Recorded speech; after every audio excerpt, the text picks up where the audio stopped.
Hello दोस्तों, आज हम मूवी एक्सप्लेन करने वाले जिसका नाम है सलार। और ये मूवी मास थ्रिलर और एक्शन फाइट से भरी पड़ी है, जिसमें अनेक कलाकारों के साथ अनेक अनेक किरदार भी हैं। So without any wasting time चलिए आते हैं अपने मेन थीम पे। दोस्तों, कहानी की शुरुआत होती है खानसार से, जहाँ पे दो दोस्तों को देखते हैं और एक का नाम वर्धा, एक का नाम देवा होता है। वर्धा का स्टेप भाई उसका नथनी ले लिया है।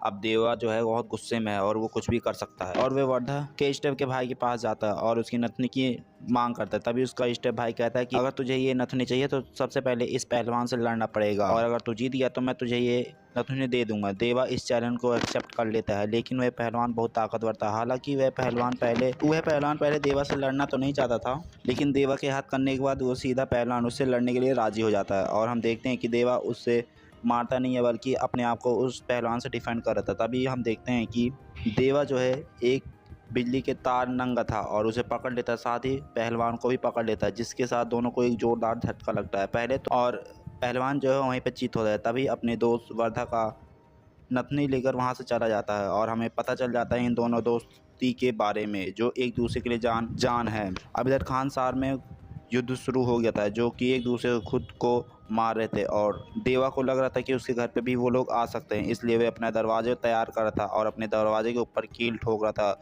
और कांटियाँ लगा रहा था। लेकिन किसी कारण वे गुंडे उसके घर तक आ जाते हैं, लेकिन जैसे ही वे दरवाज़ा तोड़कर उसकी माँ को मारने ही वाले थे, तैसे ही वहाँ पे वर्धा आ जाता है। और खानसार के कुछ उटपटांग रूल थे। वर्धा तो उन लोगों को मना नहीं कर पाता, लेकिन हाँ अपने हाथ का कड़ा उन गुंडों को दे देता है, जिससे वे लालच के मारे वे वहाँ से चला जाते हैं। और हमें पता चलता है वो कड़ा कोई आम कड़ा नहीं है, बल्कि एक टेरिटरी होता है। मतलब वर्धा ने अपने हिस्से की एक टेरिटरी उन गुंडों को दे दिया था और वो गुंडे वहाँ पे चला जाता है। तभी उसकी माँ कहती है कि हम लोगों को भी यहाँ से चला जाना चाहिए और यहाँ पे फिर कभी नहीं आएंगे। तभी वर्धा जो है देवा से के पास जाता है। देवा उससे कहता है कि मैं आऊँगा, अगर वर्धा मुझे कभी याद करेगा तो मैं ज़रूर आऊँगा उसके लिए। तभी हम देखते हैं कि देवा और उसकी माँ उस एरिया से चले जाते हैं। अब कहानी 2017 की आती है, जहाँ पर हम देखते हैं आध्या नाम की लड़की, एक लड़की को देखते हैं कि वे विदेश से इंडिया आ रही होती है और उसे किडनैप करने के लिए खानसार के कुछ गुंडे ढूंढ रहे थे।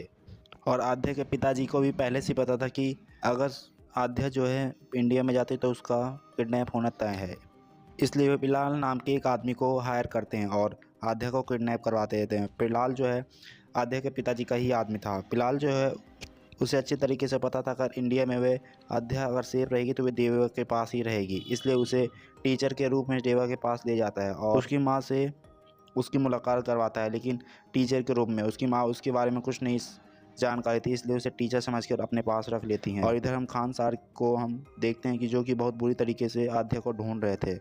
और फिर हम देवा को देखते हैं, जो कि बहुत ही शांत स्वभाव का है। वह माइलस्टोन में काम करता है, लेकिन अगर उसे कोई उल्टा सीधा भी बोल भी देता है तो वो उसे कुछ नहीं कहता है, क्योंकि उसकी माँ ने उसके ऊपर कसम दे रखी है किसी के ऊपर नहीं हाथ उठाएगा। और उसकी माँ को इस बात का बहुत डर लगा रहता है कि वे किसी के ऊपर हाथ ना उठा दे, इसलिए कसम दे रखा था। अब खानसार के लोग किसी ना किसी तरीके से आध्या का पता लगा लेते हैं और फिर उसकी माँ और देवा के सामने आध्या को ले जा रहे थे वो गुंडे लोग।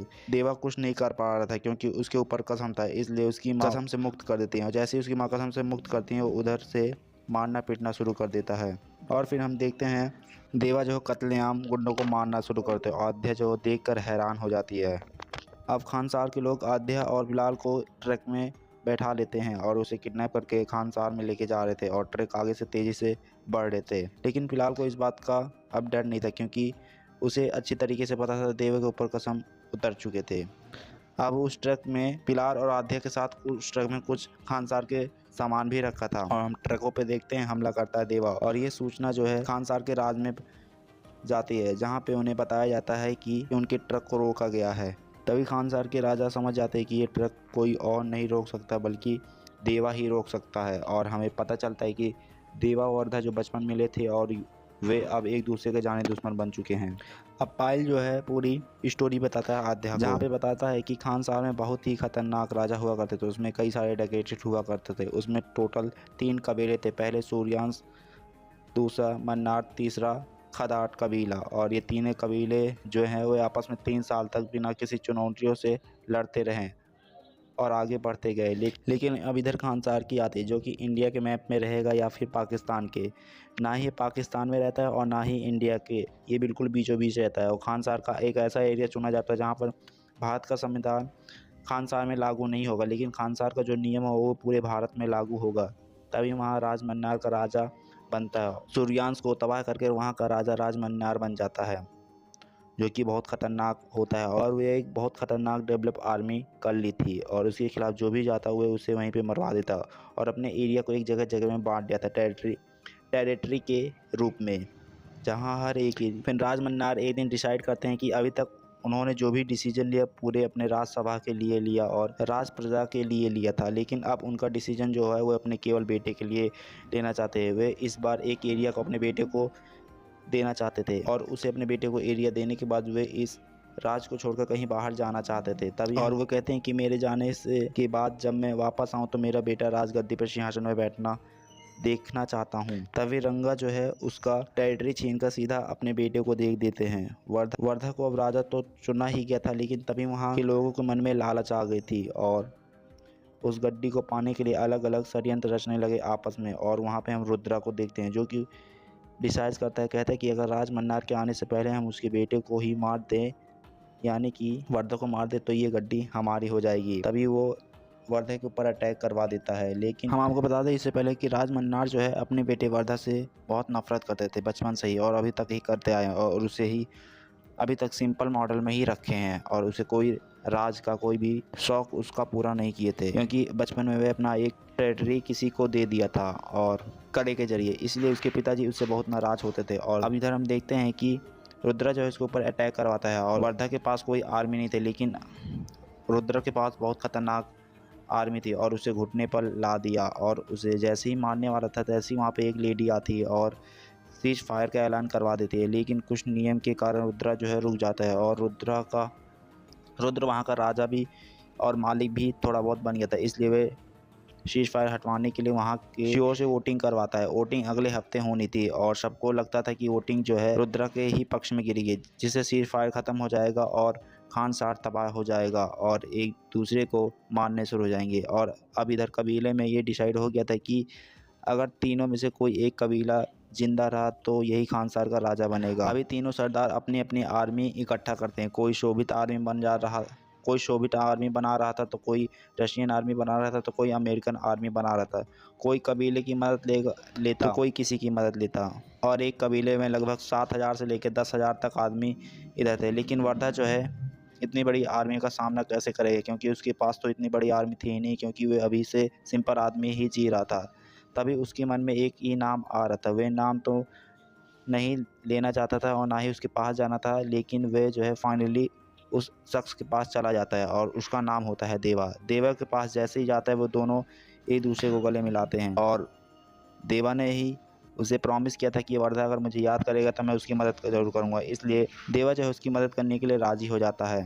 लेकिन देवा और वर्धा जाने से पहले देवा की माँ से उसकी आज्ञा लेनी बहुत ज़रूरी थी, इसलिए उसकी माँ भी उन दोनों को आज्ञा दे देती हैं। तभी हम खानसार के दरवाजे पर देखते हैं जहाँ पर एक बहुत बड़ी रजिस्टर रखी हुई थी और वह रजिस्टर वर्धा जो है देवा की एंट्री करवाता है। लेकिन जैसे ही देवा को देखते हैं लोग वर्धा का मज़ा लेने लगते हैं और कहते हैं कि तूने एक आदमी के लिए क्या ही जंग जीत सकता है और हमारे पास तो बड़े बड़े आदमी हैं, ये तुम्हारा कुछ नहीं उखाड़ पाएगा। और उसका हम देखते हैं दिन पे दिन रोज़ मजाक बना रहता है और हम देखते हैं कि देवा को रोज़ अंडर एस्टिमेट करते थे, लेकिन देवा रोज़ किसी न किसी तरह अपने गुस्से को काबू में करा ही रहता था और उसे सबसे ज़्यादा कंट्रोल वर्धा ही करता है, क्योंकि उसे पता था अगर इसे मैंने नहीं कंट्रोल किया तो ये बहुत आसानी से जंग छिड़ जाएगा। और वर्धा जो इसे बार बार इसी के लिए रोकता ही रहता था, लेकिन ये कब तक चलेगा। एक बार एक सेठ का आदमी जो है देवा के सामने एक लड़की को छेड़ते हुए जा रहा था और देवा वहीं पे बैठा था और देवा ये सब देखकर गुस्से से लाल पीला हो जाता है और बहुत से सरदार के आदमी को वहीं पे मार गिराता है। अब इधर सरदार का बेटा था, इसलिए सरदार जो है वर्धा और देवा को बुलाता है और उन लोगों की मौत की सज़ा सुनाने के लिए कहता है। लेकिन सरदार कहता है कि तुम दोनों में से किसी को मरना होगा। तभी वर्धा कहता है कि मेरे को मार दो, लेकिन देवा कहता है नहीं मेरे को मार दो, मैंने मारा है। तभी सरदार का आदमी पहले वर्धा को मारने जाता है। जैसे ही वह वर्धा के ऊपर तलवार चलाने वाला था तैसे ही देवा उसे ही उस चाकू से ही मार देता है। और फिर हम देखते हैं कि अगले दिन उन दोनों को जेल भेज देते हैं और फिर उसी दिन चुनाव होने वाला था, जिससे रुद्रा रात के समय सबसे पहले राजमन्नार के बेटे यानी रुद्रा के पास जाता, कहता है कि अगर राजमन्नार का तो असली बेटा है तो वोटिंग मेरे पक्ष में करके देख। तभी इधर वोटिंग शुरू हो जाती है। अब वोटिंग में हमें पता चलता है कि दोनों बराबर ही है, इधर रुद्रा भी जीत सकता था या फिर वर्धा भी। अब लास्ट वोटिंग जो थी वो रुद्रा की होती है, तभी वहाँ एंट्री हो जाती है राजमन्नार की, जो कि सभी लोग देखकर हैरान हो जाते हैं। और फिर हम देखते हैं कि अपना आखिरी वोटिंग वर्धा जो है दे देता है, जिससे सीज फायर हट गया था। और सीज फायर हटते ही हम देखते हैं कई सारे सरदार के आदमी अब मैदान में आ चुके थे। और इधर हम देखते हैं कि देवा जो भी कत्लेआम खून मचा रहा था और सबके ऊपर मारने पीटने लगता है। और इधर देखते हैं कि खान साहब एक दूसरे के ऊपर हावी हो गया था, मानो खून से लथपथ हो गया सारा। तभी हमें पता चलता है कि देवा जो है सूर्यांश कबीले का वो किसी तरह बच गया था। और हमें शर्त में भी यही पता चला था कि तीनों कबीलों में से अगर जो भी कबीले एक भी आदमी बचता है तो वही इस राजगद्दी का मालिक होगा।